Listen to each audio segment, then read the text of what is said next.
Students, class 12th। आज आपका topic nuclear fusion.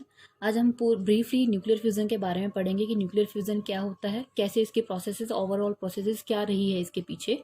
ठीक है। It is a process in which two or more lighter nuclei combine to form heavy nucleus along with simultaneously release of large amount of energy. Nuclear fusion वो process होती है जिस process में आपके दो या दो से ज़्यादा लाइटर न्यूक्लियाई आपस में कंबाइन होकर एक हैवी न्यूक्लियाई बनाते हैं और वहाँ से एक भारी मात्रा में ट्रेमेंडस अमाउंट में एनर्जी क्या होती है, रिलीज होती है। देखिए कैसे। 1H1 plus 1H1 1H2। Protium जब प्रोटियम से मिलता है तो क्या बना, ड्यूटेरियम बना। प्रोटियम, यहाँ देखिए कितने प्रोटॉन है, एक प्रोटॉन। यहाँ कितने प्रोटॉन है, यहाँ भी एक प्रोटॉन है। यहाँ देखिए अब यहाँ कितने प्रोटॉन है, एक प्रोटॉन और 2 - 1 1 न्यूट्रॉन, यानी कि 1 प्रोटॉन प्लस 1 न्यूट्रॉन। अभी आप इधर देखिए लेफ्ट हैंड साइड में एक प्रोटॉन, यहाँ एक प्रोटॉन एक न्यूट्रॉन, यानी कि एक प्रोटॉन किस में कन्वर्ट हो गया, एक न्यूट्रॉन में। हमें पता है ऐसी प्रोसेस जिसमें एक प्रोटॉन एक न्यूट्रॉन में कन्वर्ट होता है, वो प्रोसेस आपकी बीटा पॉजिटिव डिके होता है। और बीटा पॉजिटिव डिके में आपका एंटी पार्टिकल निकलता है E+1, है ना, E0+1, ये हमने पढ़ा है, सॉरी E+1 0, है ना, ये होता है। और जब ये निकलता है तो साथ में क्या निकलता है, एक एंटी पार्टिकल निकलता है इसका। ठीक है।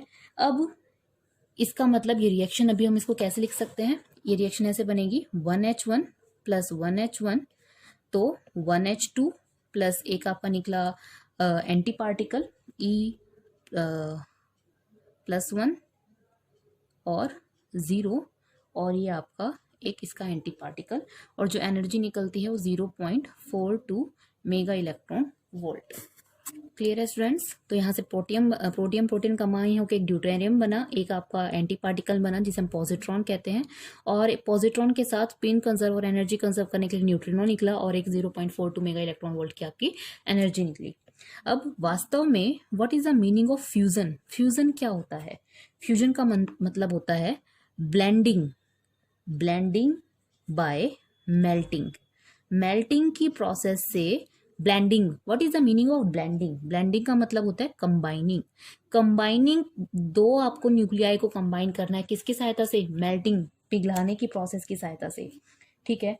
अब मान लीजिए आपने दो न्यूक्लियाई लिए, ठीक है, सपोज आपने एक प्रोटियम ही ले लिया, सपोज 1H1 सबसे लाइटर न्यूक्लियाई आपने ले लिया। ठीक है।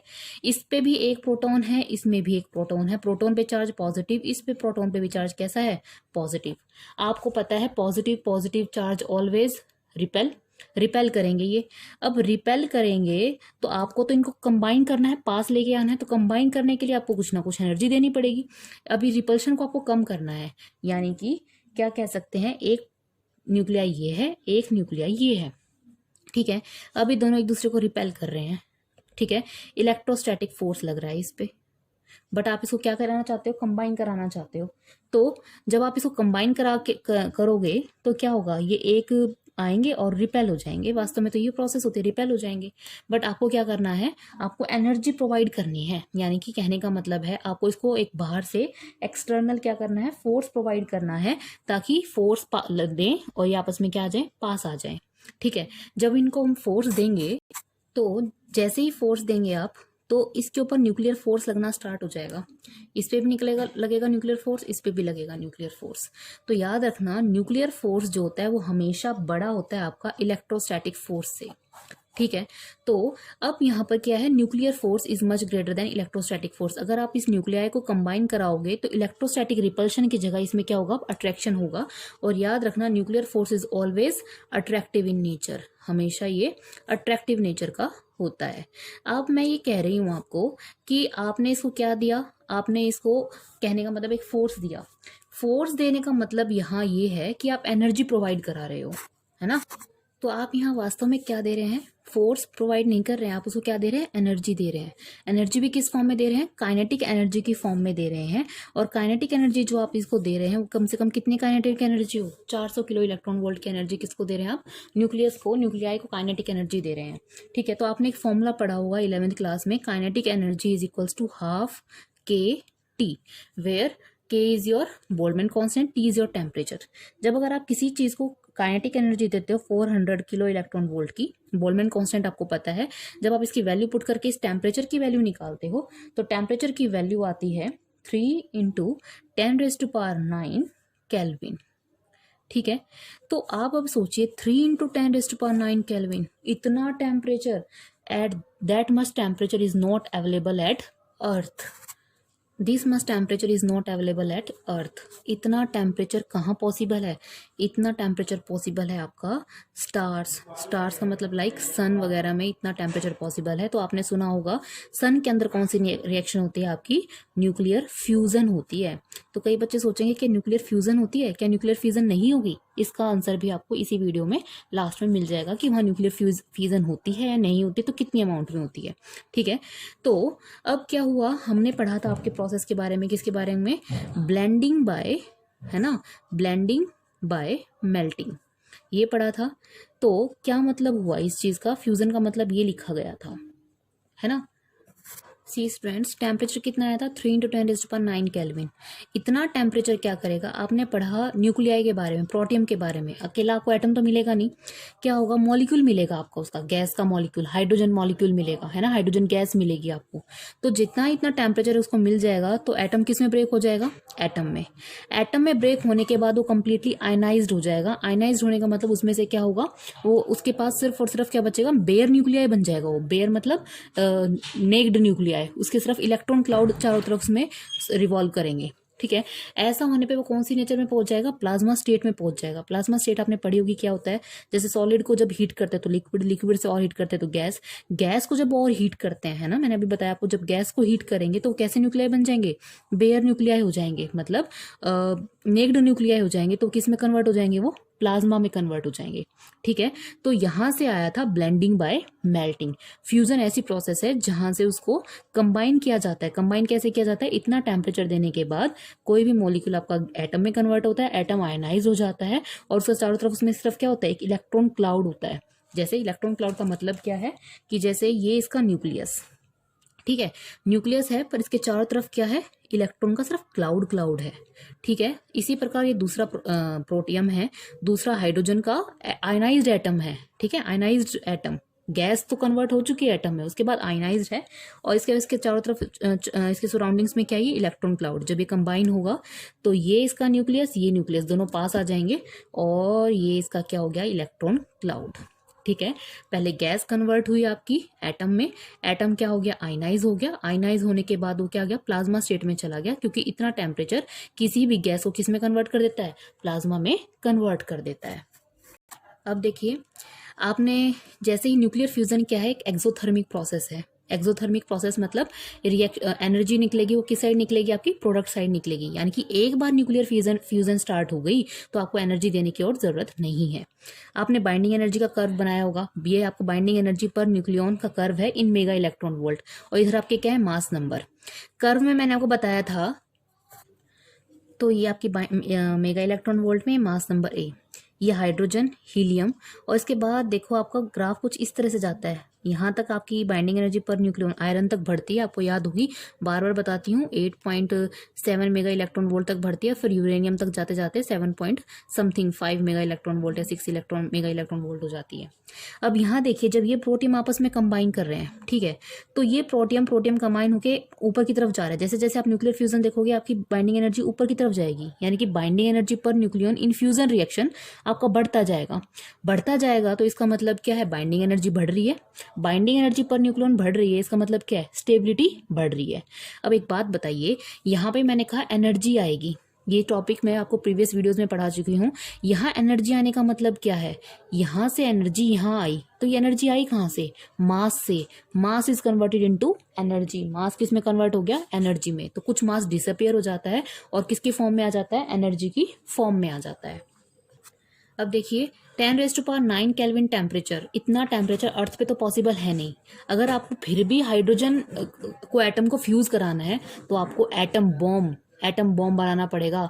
एटम बॉम्ब होगा तो इतनी एनर्जी आपको सफिशिएंट होगी और तब जाके ऐसा होगा, और एक्सप्लोड करना पड़ेगा आपको, पर भाई ये धरती पे पॉसिबल नहीं है। तो अब हाइड्रोजन एटम का प्रिंसिपल क्या है? This is the principle of hydrogen atom, है ना, कि भाई हाइड्रोजन एटम इस प्रिंसिपल पे वर्क करता है कि to start fusion of hydrogen atom we need to explode an atom bomb which provide initial kinetic energy required for fusion. ठीक है, मैंने आपको बताया था कितनी एनर्जी चाहिए, कम से कम 400 किलो इलेक्ट्रॉन वोल्ट की एनर्जी चाहिए, और कितना टेम्परेचर आता है 10⁻⁹ केल्विन का टेम्परेचर आता है, वही प्रिंसिपल हाइड्रोजन एटम का होता है। अब आपको पता है कि सन और स्टार पे इतना टेम्परेचर पॉसिबल है। अब सन के अंदर जो है 90% आपका हाइड्रोजन होता है और हीलियम होता है, बाकी 10% आपके अदर ऑर्गेनिक कंपाउंड्स होते हैं। इधर देखें 90% हाइड्रोजन और हीलियम क्या है, लाइटर न्यूक्लियाई, तो lighter nuclei converts into fusion heavier nuclei. 10% इसमें से कुछ होगा तो इसका मतलब फ्यूजन रिएक्शन उसके अंदर नहीं हो पाती है, तो वहां पर आपका सबसे ज्यादा कौन सा होता है, फ्यूजन होता है।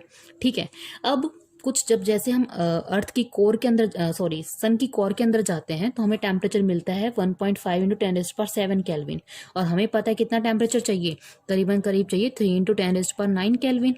बट आप कहेंगे 10⁻⁹ और 10⁻⁷ इज सेम, बट नहीं, बहुत फर्क है, क्योंकि जब आप फिर से वही वैल्यू पुट करोगे kinetic energy is equals to half kT, तो टी की जो वैल्यू आएगी वो आपकी बहुत जो आपकी काइनेटिक एनर्जी की वैल्यू आएगी वो कितनी आएगी, 2 किलो इलेक्ट्रॉन वोल्ट। जब आप इस रिलेशन में पुट करेंगे ना, K is equals to kinetic energy is equals to half kT वाले फॉर्मूले में, तो यहाँ से जो आपकी काइनेटिक एनर्जी आएगी वो 2 किलो इलेक्ट्रॉन वोल्ट आएगी, और हमें कितनी चाहिए थी, 400 किलो इलेक्ट्रॉन वोल्ट, है ना, तो सफिशिएंट एनर्जी अभी नहीं है।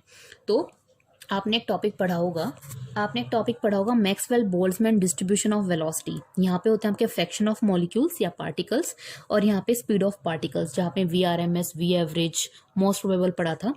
तो इनमें से कुछ ना कुछ पार्टिकल्स ऐसे होंगे हाइड्रोजन और हीलियम में से कि भाई ठीक है, एवरेज टेम्परेचर आपका मान लिया 1.5 इंटू 10⁻⁷ केल्विन है, जिसके लिए एनर्जी 2 किलो इलेक्ट्रॉन वोल्ट है, तो ये आपकी क्या है, एवरेज है। 2 kilo electron volt is your average velocity. हो सकता है किसी इलेक्ट्रॉन के पास किसी भी पार्टिकल के पास एनर्जी जो हमें 400 किलो इलेक्ट्रॉन वोल्ट से चाहिए उससे भी ज्यादा हो, ओवरऑल हो सकता है कम हो गई हो, बट ये तो एवरेज है ना। हो सकता है किसी पार्टिकल के पास 600 किलो इलेक्ट्रॉन वोल्ट हो, अगर एक पार्टिकल के पास भी 600 किलो इलेक्ट्रॉन वोल्ट है तो आपस में क्या हो, स्ट्राइक करेगा, और एक बार जस्ट इनिशिएट होने की जरूरत है फ्यूजन रिएक्शन को। एक बार फ्यूजन रिएक्शन स्टार्ट हो गई तो फिर वो चलती जाएगी।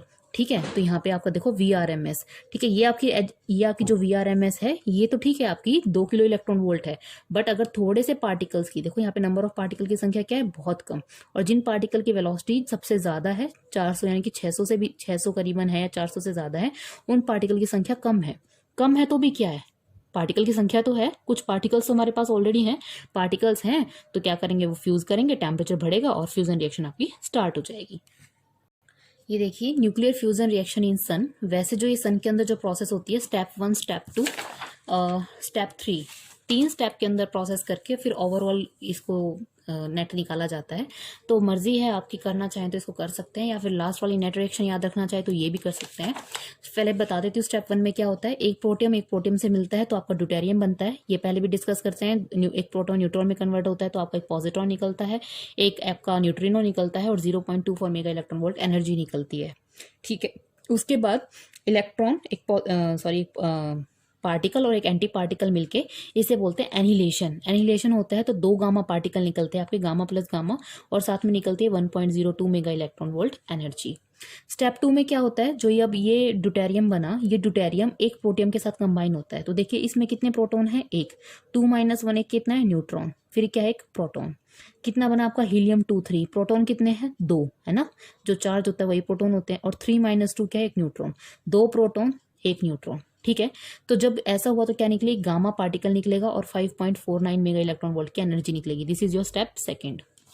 अब क्या हुआ, हीलियम 2 3, देखिए हीलियम 2 3 पर हमने पढ़ा हीलियम 2 4, अब ये अभी स्टेबल नहीं है, अभी अपनी स्टेबल स्टेट में आएगा। तो थर्ड प्रोसेस में क्या होगा, ये हीलियम 2 3 फिर से एक हीलियम 2 3 के पार्टिकल के साथ कंबाइन हुआ, तो इसमें 2 प्रोटॉन और 1 न्यूट्रॉन, 2 प्रोटॉन 3 - 2 1 न्यूट्रॉन। हीलियम 2 4 बना तो 2 प्रोटॉन 2 न्यूट्रॉन, तो 2 प्रोटॉन और 2 न्यूट्रॉन, अभी 2 प्रोटॉन बाकी हैं, तो देखो 2 प्रोटॉन बाहर निकल गए। आ रही ना बात समझ में, और एनर्जी कितनी निकलेगी, करीबन करीब 12.86 मेगा इलेक्ट्रॉन वोल्ट। क्या करो आप, स्टेप 1 को 2 से मल्टीप्लाई कर दो, स्टेप 2 को 2 से मल्टीप्लाई कर दो, और स्टेप 3 को कुछ नहीं करना, आप तीनों को ऐड कर दो।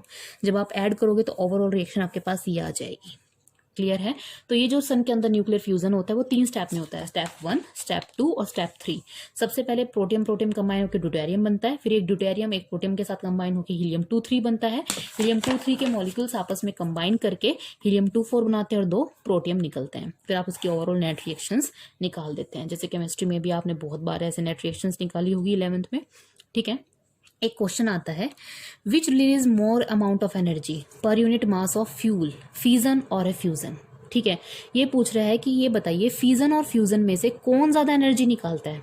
ठीक है, हमने पढ़ा था यूरेनियम 236 को आप थर्मल न्यूट्रॉन से स्ट्राइक करवाते हो तो 236 AMU बन जाते हैं। हमने पढ़ा ना ये चीज़ कि एक यूरेनियम होता है, यहाँ से हमने एक न्यूट्रॉन को स्ट्राइक कराते हैं तो वो यूरेनियम 235 से आपका 235 तक क्या किस में कन्वर्ट हो गया, 236 में। तब फ्यूजन में मैंने आपको अच्छे से करवाया था तब कि 200 मेगा इलेक्ट्रॉन वोल्ट की एनर्जी निकलती है। तो इसने पूछा क्या, per unit mass. Per unit mass का मतलब आपको 1 AMU, क्योंकि मास जो है एटम का वो एटॉमिक मास यूनिट में मेजर किया जाता है। तो 1 AMU की वैल्यू कितनी आ जाएगी, 200/236 कितनी आई, 0.85 मेगा इलेक्ट्रॉन वोल्ट पर AMU, है ना।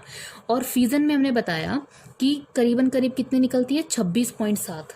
ओवरऑल एनर्जी कितनी निकलती है, 26.7 मेगा इलेक्ट्रॉन वोल्ट। जब 4 AMU कैसे, हाइड्रोजन के 4 AMU, नेट रिएक्शन देखिए आप, 4 AMU 26.7 mega electron volt, 4 AMU इतनी एनर्जी निकालते हैं। तो 1 AMU कितनी एनर्जी निकालेंगे, इतनी। तो इधर देखिए ये ज़्यादा है या ये ज़्यादा है, ऑब्वियसली ये ज़्यादा है।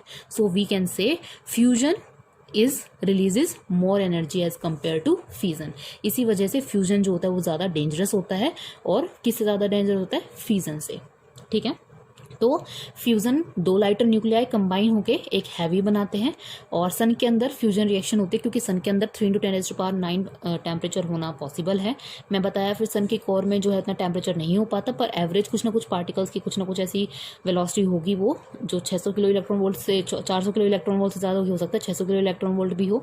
तो वो अगर एक बार स्टार्ट हो गया फ्यूजन रिएक्शन फिर आपका चलता जाएगा। 3 स्टेप में आपकी रिएक्शन होती है। यूरेनियम 200 मेगा इलेक्ट्रॉन वोल्ट के करीब एनर्जी निकालते हैं, 236 AMU, और 4 AMU आपकी 26.7 मेगा इलेक्ट्रॉन वोल्ट एनर्जी निकालते हैं। क्लियर है। तो इसके साथ आपका जो है न्यूक्लियर फ्यूजन का टॉपिक कंप्लीट होता है। Okay students, thank you.